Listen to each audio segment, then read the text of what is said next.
가해왕도 김해 출신 기획행정위원회 이시영 의원입니다. 기획조정실장님 단상으로 나와주시기 바랍니다. 올해부터 시범사업에 들어가는 라이즈 사업의 개념과 취지에 대해서 간단히 설명 좀 부탁드리고 또 경남형 라이즈 사업의 특징은 어떤 게 있는지 설명 부탁드리겠습니다. 라이즈 사업은 이게 영어로 좀 약자로 되어 있습니다만 우리말로 풀어 쓰면 지역 혁신 중심 대학 지원 체계를 의미합니다. 대학 지원의 행정적 재정적 권한을 지자체에 위임 또는 이양하고 지역 발전과 연계해서 전략적 지원을 함으로써 지역과 대학이 동반 성장을 할 수 있도록 추진하는 정책을 말합니다. 지자체와 대학의 상호 협력을 통해서 지역 인재 양성 그리고 취창업, 좀 전에 말씀하신 바와 같은 정주에 이르는 선순환의 지역 발전 생태계를 구축하고자 하는 것입니다.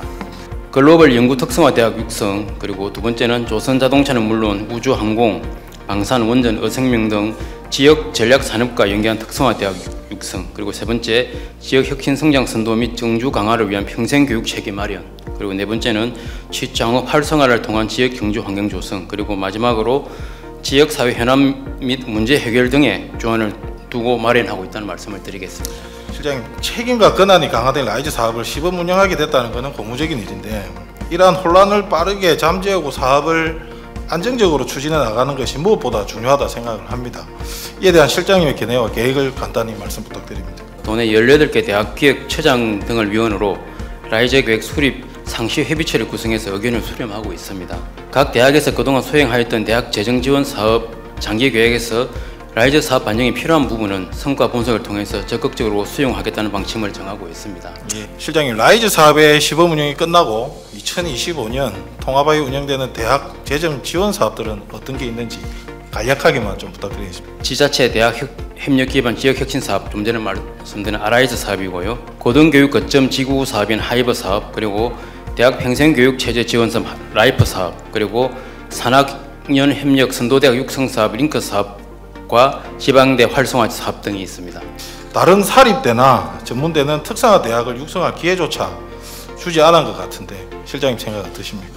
중심대학과 참여대학 간의 협업을 통해서 소과제나 기술개발 사업들을 수행을 했지만 정부의 사업 구조상 예산 편성이나 집행 부분 등은 중심대학에서 주관함에 따라 의원님께서 말씀하신 것처럼 참여대학의 주도적인 사업 추진은 다소 한계가 있는 것이 사실입니다. 2025년 라이즈 사업으로 통합대 운영하게 되면은 사립대와 전문대에도 사업에 주도적으로 참여하고 제대로 된 수혜를 받을 수 있도록 검토가 돼야 될 것 같은데 실장님 어떻게 생각하십니까? 우리 도 라이즈 체계에 따른 계획 수립이라든지 사업 지원 시에도 대학 간의 컨소시엄 형태의 사업 참여는 물론이고 혁신을 선도하는 대학을 우대하고 말씀하신 사립대, 전문대의 참여를 강화하는 방안을 담아내도록 하겠습니다. 다음은 취업 성과에 대해서 간단히 짚어보겠습니다. 채용과 연계한 인턴십 분야가 인문사회계열은 아예 전무합니다. 이공계열 또한 저기 보시다시피 기계 전기전자, 컴퓨터공학, 항공이 전부입니다. 인턴십 분야가 이렇게 적은 이유는 무엇이라 생각하십니까? 지자체 대학 협력 기반 혁신 사업 자체가 지역 전략 산업을 바탕으로 혁신 분야를 좀 전에 말씀드린 것처럼 5개 분야로 이렇게 선정해서 추진하다 보니까 그렇게 좀 협소하게 그렇게 편성된 부분이 있습니다. 채용 연계형 인턴십에 참여하는 기업들에게 경남도의 기술개발 사업자금 지원 시 가점을 주는 게 필요하지 않나라는 생각입니다. 실장님 생각 어떠신지? 관련 부서는 경남 TP에서 사업 추진 시에 기술개발 자금 지원 사업이라든지는 평가 항목에 포함시키거나 가점 부여, 그리고 경남형 트랙 사업 지원 등에 지원할 수 있는 방안을 저희들이 마련하겠다는 말씀을 드립니다. 우리 라이즈 사업과 RIS 사업에 대한 문제를 제가 여러 가지 짚었는데 이사님 생각이 어떠신지 간단하게 부탁드리겠습니다. 이제는 도가 적극적으로 이제 지역 인재 양성에 나서야 하고 이것은 대학들과 머리를 맞대고 우리 경남도의 어떤 활성화를 위해서 필요한 인재를 양성하는데 같이 나서야 된다 생각합니다. 예, 잘 알겠습니다. 자, 지금부터는 지역 대학들의 문제들을 제가 한번 짚어보겠습니다. 연구개발 사업을 수행하면 대학원생의 입학도 유도가 될 것이고 연구개발에 참여한 전문 인력을 양성할 수도 있다고 저는 생각이 드는데 실장님 견해는 어떠신지요? 이제 라이즈 사업이 지역 산업과 연계한 지역 인재 양성과 취창업 정주가 기본 목표이기 때문에 국가 연구개발 사업과 전임 교수 연구 논문 실적에 대한 일반 대학과 전문 대학은 차이가 있을 수 있고 향후 추진될 세부 사업의 취지와 특징에 맞도록 성과 지표 선정 시에 말씀하신 부분을 면밀하게 검토해서 반영할 수 있도록 하겠습니다. 그리고 이와 관련해서 지역 대학의 의견을 충분히 수렴하도록 하겠습니다. 경남도의 산업 정책에 맞는 테스트베드가 되기 위한 도립대학의 혁신 방안과 인력 양성 계획이 있으시면 말씀 부탁드리겠습니다. 대학 구조개혁 시에 도민과 대학 구성원 등 여러 의견을 수렴해서 산업 현장 인력 수요가 있는 도립대학의 기존 특성화 분야는 유지를 하면서도 미래 산업 분야의 현장 기능 인력 수요에 대응하는 인력을 양성하도록 산업 분야를 확대하고 도립대학이 좀 전에 말씀하신 것처럼 우리도 산업 정책에 부합하는 테스트 베드가 되도록 구조개혁 방안에 담아내도록 하겠습니다. 실장님, 제가 확인해 보고 싶은 자료가 최근 3년 동안 거창 도립대와 남해 도립대학의 유학생 현황이었는데요. 집행부의 답변은 양 대학 모두 3년간 유학생이 한 명도 없었다는 회신이었습니다. 도립대학에서 외국인 유학생을 유치할 생각조차 하지 않았던 게 아닌가라는 저런 우려드는 생각이 드는데 실장님 말씀 부탁드립니다. 인도네시아 등을 대상으로 유치 활동을 전개하고 있고 내년부터는 산업 인력 수요에 맞춰 말씀하신 외국인 유학생 유치를 할 수 있도록 최선의 노력을 다하겠습니다. 경남도에서 계획하고 있는 도립대학의 구조개혁 방향은 어떠신지 시사님 말씀 부탁드립니다. 신입생 확보율도 떨어지고 있고 또 보니까 뭐 중도 이탈자라든지 또 뭐 신입생 모집을 못 해가지고 만학도가 또 들어오는 경우도 있고 이렇기 때문에 제가 볼 때는 이 구조조정 반드시 해야 된다 생각합니다. 단계별로 학과부터 해가지고 또 필요한 분야부터 해서 저희들이 구조조정하고 그 과정에 대해서는 뭐 도의회에 그때 말씀도 드리도록 그렇게 하겠습니다. 예, 여성가족국장님 단상으로 나와주시기 바랍니다. 올 1월 1일 시행된 인구감소지역지원특별법에 따라서 생활인구라는 개념이 도입됐죠. 해당국 소관은 아니지만 인구 문제는 뭐 도의 전 부서가 나서야 할 일이니까 간단한 설명 부탁드립니다. 생활인구는 인구감소지역법 규정에 되어 있습니다. 주민등록법에 따라 주민등록으로 등록한 사람 주민등록 인구가 되겠습니다. 그리고 통근, 관광 업무 등의 목적으로 지역을 방문하여 월 1회 하루 3시간 이상 체류하는 사람, 그리고 외국인 등록을 하거나 국내 거소 신고를 한 외국인을 말합니다.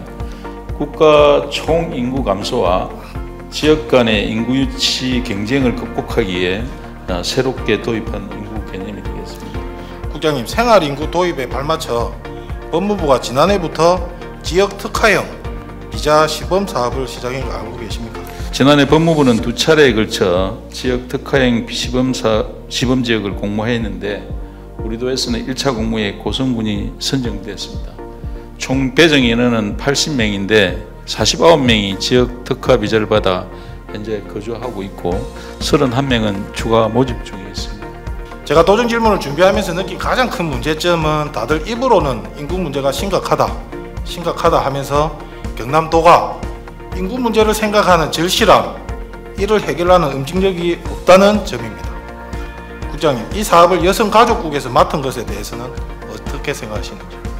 저희들 인구전담부서 또 인구감소지역법 관련 업무를 하고 있는 관련 시국과 기밀이 뭐냐요? 소감보수 조정을 검토할 계획이고 있습니다. 국장님, 우리 경남에 고려인이 어느 정도 되는지 아십니까? 외국 국적 동포 거소 신고자 고려인은 6월 말 기준 전국 기준으로 한 7만 5천 명이며 도에서는 5천 명이 거주하고 있는 걸로 알고 있습니다. 도내 고려인 중에서 60%에 해당되는 3천 명이 김해에 지금 거주를 하고 있습니다. 국장님, 다른 시도에서는 이번 사업을 처음해서 고려인 유치 경쟁이 벌어졌다고 합니다. 이에 대해서 국장님 생각이 어떻습니까? 중국 제천이나 고창 등 인구 소멸 지역 지자체에서 인구 소멸 위기를 극복하기 위한 대안을 찾기 위해 광주 고려인만을 찾아서 마을 형성 과정이나 노하우, 고려인 동포 유치 가능성 등을 벤치마킹한 것으로 알고 있습니다. 기왕 정부가 지역소멸 대책으로 지역 특화 비자 사업을 시작했으니 실제 지역에 도움이 되는 방법으로 보완해야 되지 않겠습니까? 다른 강력 시도와 연대해 이런 제안을 할 생각은 없으신지? 지역 대학의 유학생들과 지역 특화형 비자 발급에 졸업 후 지역 특화 산업 분야 종사자와 함께 한국의 정착까지 유도하겠다는 계획을 밝힌 바 있습니다. 지사님, 경남도가 외국인 고려인이 많은 만큼 지역 특화형 비자 사업에 부서별로 협업을 해서 더욱 적극적으로 임해주셨으면 합니다. 법무부가 가진 비자 발급 권한 일부라도 광역단체장에게 주는 이른바 광역비자 필요성에 대해서 지사님은 어떤 생각을 가지고 계십니까? 법안 통과 과정에서 장단점을 분석해가지고 보완하면 큰 문제가 없다고 생각하기 때문에 광역비자 제도를 도입하는 우리 도 입장에서는 뭐 동의하고 이 부분에 대해서도 적극적으로 저희들이 검토해서 중앙에 필요하다면 건의를 하도록 그렇게 하겠습니다. 오늘 도정 질문에 대해 성실히 답변해 주신 지사님과 집행부서에 감사드리며 각각의 사안들에 대해 심도 있게 검토해 주시기 바랍니다. 이것으로 도정 질문을 마치겠습니다. 경청해 주셔서 감사합니다.